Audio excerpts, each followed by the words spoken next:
లేవియకాండము 4వ అధ్యాయము. మరియు యెహోవా మోషేకు ఈలాగు సెలవిచ్చెను, నీవు ఇశ్రాయేలీయులతో ఇట్లనుము, యెహోవా ఆజ్ఞలన్నిటిలో దేని విషయమైనను ఎవరైనా పొరబాటున చేయరాని కార్యములు చేసి పాపి అయిన ఎడల, ఎట్లనగా ప్రజలు అపరాధులగునట్లు అభిషిక్తుడైన యాజకుడు పాపము చేసిన ఎడల, తాను చేసిన పాపమునకై నిర్దోషమైన కోడెదూడను యెహోవాకు పాప పరిహారార్థ బలిగా అర్పింపవలెను. అతడు ప్రత్యక్షపు గుడారము యొక్క ద్వారమునకు యెహోవా సన్నిధిని ఆ కోడెను తీసుకొని వచ్చి, కోడె తలమీద చెయ్యి ఉంచి యెహోవా సన్నిధిని కోడెను వధింపవలెను. అభిషిక్తుడైన యాజకుడు ఆ కోడెదూడ రక్తములో కొంచెము తీసి ప్రత్యక్షపు గుడారమునకు దానిని తేవలెను. ఆ యాజకుడు ఆ రక్తములో తన వ్రేలు ముంచి పరిశుద్ధ మందిరము యొక్క అడ్డతెర ఎదుట ఆ రక్తములో కొంచెము 7 మార్లు యెహోవా సన్నిధిని ప్రోక్షింపవలెను. అప్పుడు యాజకుడు ప్రత్యక్షపు గుడారములో యెహోవా సన్నిధినున్న సుగంధ ద్రవ్యముల ధూప వేదిక కొమ్ముల మీద ఆ రక్తములో కొంచెము చమిరి ప్రత్యక్షపు గుడారము యొక్క ద్వారమునొద్దనున్న దహన బలిపీఠము అడుగున ఆ కోడె యొక్క రక్తశేషమంతయు పోయవలెను. మరియు అతడు పాపపరిహారార్థ బలి రూపమైన ఆ కోడె క్రొవ్వు అంతయు దాని నుండి తీయవలెను. ఆంత్రములలోని క్రొవ్వును, ఆంత్రముల మీది క్రొవ్వంతటిని, మూత్రగ్రంథులను, వాటి మీది డెక్కలపైనున్న క్రొవ్వును, మూత్రగ్రంథుల పైనున్న కాలేజము మీది వపను సమాధాన బలియగు ఎద్దు నుండి తీసినట్లు దీని నుండి తీయవలెను. యాజకుడు దహన బలిపీఠం మీద వాటిని ధూపము వేయవలెను. ఆ కోడి యొక్క శేషమంతయు, అనగా దాని చర్మము, దాని మాంసమంతయు, దాని తల, దాని కాళ్ళు, దాని ఆంత్రములు, దాని పేడ, పాళెము వెలుపల బూడిదను పారపోయు పవిత్ర స్థలమునకు తీసుకొని పోయి అగ్నిలో కట్టెల మీద కాల్చివేయవలెను. బూడిద పారపోయే చోట దానిని కాల్చివేయవలెను. ఇశ్రాయేలీల సమాజమంతయు పొరపాటున ఏ తప్పిదము చేసి యెహోవా ఆజ్ఞలన్నిటిలో దేనినైనను మీరి చేయరాని పని చేసి అపరాధులైన ఎడల, వారు ఆ ఆజ్ఞకు విరోధముగా చేసిన ఆ పాపము తమకు తెలియబడినప్పుడు సంఘము పాప పరిహారార్థ బలిగా ఒక కోడె దూడను అర్పించి ప్రత్యక్షపు గుడారము యొక్క ద్వారమునకు దానిని తీసుకొని రావలెను. సమాజము యొక్క పెద్దలు యెహోవా సన్నిధిని ఆ కోడె మీద తమ చేతులుంచిన తరువాత యెహోవా సన్నిధిని ఆ కోడె దూడను వధింపవలెను. అభిషిక్తుడైన యాజకుడు ఆ కోడె యొక్క రక్తములో కొంచెము ప్రత్యక్షపు గుడారములోనికి తీసుకొని రావలెను. ఆ యాజకుడు ఆ రక్తములో తన వ్రేలు ముంచి అడ్డతెర వైపున యెహోవా సన్నిధిని 7 మార్లు దాని ప్రోక్షింపవలెను.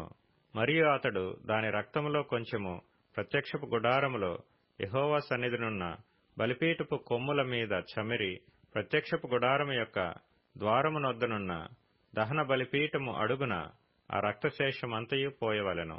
మరియు అతడు దాని క్రొవ్వు అంతయు తీసి బలిపీఠం మీద దహింపవలెను. అతడు పాప పరిహారార్థ బలియగు కోడెను చేసినట్లు దీనిని చేయవలెను. అట్లే దీని చేయవలెను. యాజకుడు వారి నిమిత్తము ప్రాయశ్చిత్తము చేయగా వారికి క్షమాపణ కలుగును. ఆ కోడెను పాళెము వెలుపలికి మోసుకొని పోయి ఆ మొదటి కోడెను కాల్చినట్లు కాల్చవలెను. ఇది సంఘమునకు పాప పరిహారార్థ బలి. అధికారి పొరబాటున పాపము చేసి తన దేవుడైన యెహోవా ఆజ్ఞలన్నిటిలో దేనినైనను మీరి చేయరాని పనులు చేసి అపరాధి అయిన ఎడల, అతడు ఏ పాపము చేసి పాపి ఆయనో అది తనకు తెలియబడిన ఎడల, అతడు నిర్దోషమైన మగ మేకపిల్లను అర్పణముగా తీసుకొని వచ్చి ఆ మేకపిల్ల తలమీద చెయ్యి ఉంచి దహనబలి పశువును వధించు చోట యెహోవా సన్నిధిని దానిని వధింపవలెను. ఇది పాప పరిహారార్థ బలి. యాజకుడు పాప పరిహారార్థ బలి పశు రక్తములో కొంచెము తన వ్రేలితో తీసి దహన బలిపీఠము కొమ్ముల మీద చమిరి దాని రక్తశేషమును దహన బలిపీఠము అడుగున పోయవలెను. సమాధాన బలి పశువు యొక్క క్రొవ్వు వలె దీని క్రొవ్వంతయు బలిపీఠం మీద దహింపవలెను. అట్లు యాజకుడు అతని పాప విషయములో అతని నిమిత్తము ప్రాయశ్చిత్తము చేయగా అతనికి క్షమాపణ కలుగును. మీ దేశస్థులలో ఎవడైనను పొరబాటున పాపము చేసి చేయరాని పనుల విషయములో యెహోవా ఆజ్ఞలలో దేనినైనను మీరి అపరాధి అయిన ఎడల, తాను చేసినది పాపమని ఒకవేళ తనకు తెలియబడిన ఎడల, తాను చేసిన పాపము విషయమై నిర్దోషమైన ఆడు మేకపిల్లను అర్పణముగా తీసుకుని వచ్చి పాప పరిహారార్థ బలి పశువు యొక్క తల మీద తన చెయ్యి ఉంచి దహనబలి పశువులను వధించు స్థలమున దానిని వధింపవలెను. యాజకుడు దాని రక్తములో కొంచెము వ్రేలితో తీసి దహన బలిపీఠపు కొమ్ముల మీద చమిరి దాని రక్తశేషమును ఆ పీఠము అడుగున పోయవలెను. మరియు సమాధాన బలి పశువు యొక్క క్రొవ్వును తీసినట్లే దీని క్రొవ్వంతటినీ తీయవలెను. యెహోవాకు ఇంపైన సువాసనగా యాజకుడు బలిపీఠం మీద దానిని దహింపవలెను. అట్లు యాజకుడు అతని నిమిత్తము ప్రాయశ్చిత్తము చేయగా అతనికి క్షమాపణ కలుగును. ఎవడైనను పాప పరిహారార్థ బలిగా అర్పించుటకు గొర్రెను తీసుకుని వచ్చిన ఎడల, నిర్దోషమైన దాని తీసుకుని వచ్చి పాప పరిహారార్థ బలియగు ఆ పశువు తల మీద చెయ్యి ఉంచి దహనబలి పశువులను వధించు చోటను పాప పరిహారార్థ బలియగు దానిని వధింపవలెను. యాజకుడు పాప పరిహారార్థ బలియగు పశువు రక్తములో కొంచెము తన వ్రేలితో తీసి దహన బలిపీఠపు కొమ్ముల మీద చమిరి ఆ పీఠము అడుగున ఆ రక్తశేషమంతయు పోయవలెను. మరియు సమాధాన బలి పశువు యొక్క క్రొవ్వును తీసినట్లు దీని క్రొవ్వంతయు తీయవలెను. యాజకుడు యెహోవాకు అర్పించు హోమముల రీతిగా బలిపీఠం మీద వాటిని ధూపము వేయవలెను.